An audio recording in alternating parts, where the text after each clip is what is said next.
नाही, आज सकाळीच संजय राऊत साहेबांनी भूमिका मांडली, नाना पाटील साहेबांनी पण 2 दिवसापूर्वी भूमिका मांडली। शरद पवार साहेबांनी सांगितले की लोकशाही धोक्यात आहे, लोकांनी उठाव केला पाहिजे। शरद पवार साहेबांनी आवाहन केलं आहे।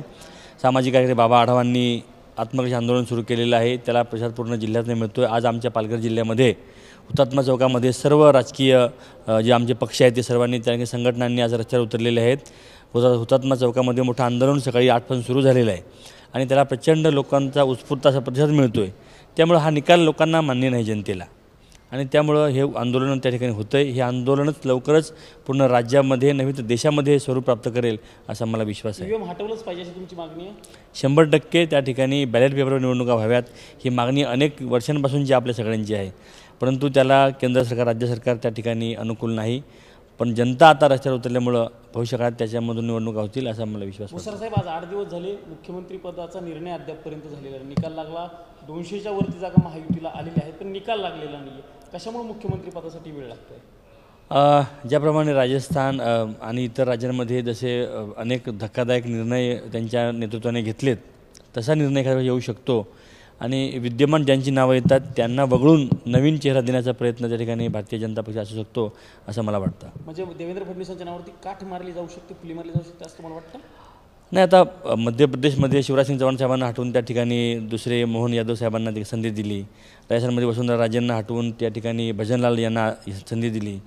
छत्तीसगडमध्ये त्या ठिकाणी आपले अर्जुन मुंडांना हटवून त्या ठिकाणी विष्णुदेव सहायंना संधी दिली। हे तिन्ही गोष्टी बघता तसाच ट्रेंड आणि पॅटर्न मला वाटतं महाराष्ट्रामध्ये होईल असं मला वाटतं। महाराष्ट्रात तसं पॅटर्न झालं तर कुणाचं नाव येऊ शकतं सरप्राईजिंगली? नाही, ते सांगू शकत नाही। अनेक नावं त्यांच्याकडे, चंद्रकांत पाटील आहेत, विनोद तावडे साहेब आहेत, किंवा अजून कुठले नाव त्यांच्याकडे येईल काही त्या ठिकाणी वाटत नाही काय होईल। एक पराभूत झालेल्या तुमच्या पक्षाच्या किंवा निवडून आलेल्या आमदारांना अजित पवारांच्या पक्षाकडनं फोन केले गेले होते, संपर्क साधला गेला होता, अशा काही मागच्या काही दिवसापूर्वी चर्चा सुरू झाली होती। तुम्हाला फोन आला का? त्या चर्चेत नेमकी किती तथ्य आहे? नाही, बाकीच्यांना कोणाला फोन आले तसं माहिती मिळते आहे, परंतु मला स्वतःला अजित पवार साहेबांनी फोन केलेला नाही। जर समजा फोन केला तुम्हाला बोलवलं, तुम्ही त्यांच्यासोबत जाणार?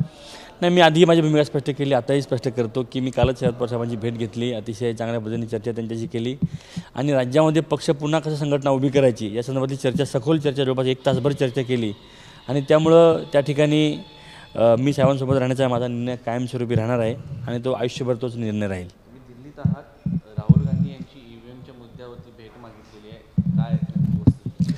राहुल गांधींच्या भारत जोडो यात्रेमध्ये मी सक्रिय सहभाग नोंदवला होता। त्यांच्या शेगावच्यामध्ये मी सुद्धा 4 दिवस तिथे होतो। माझ्या घरी येऊन गेले राहुल गांधी साहेब।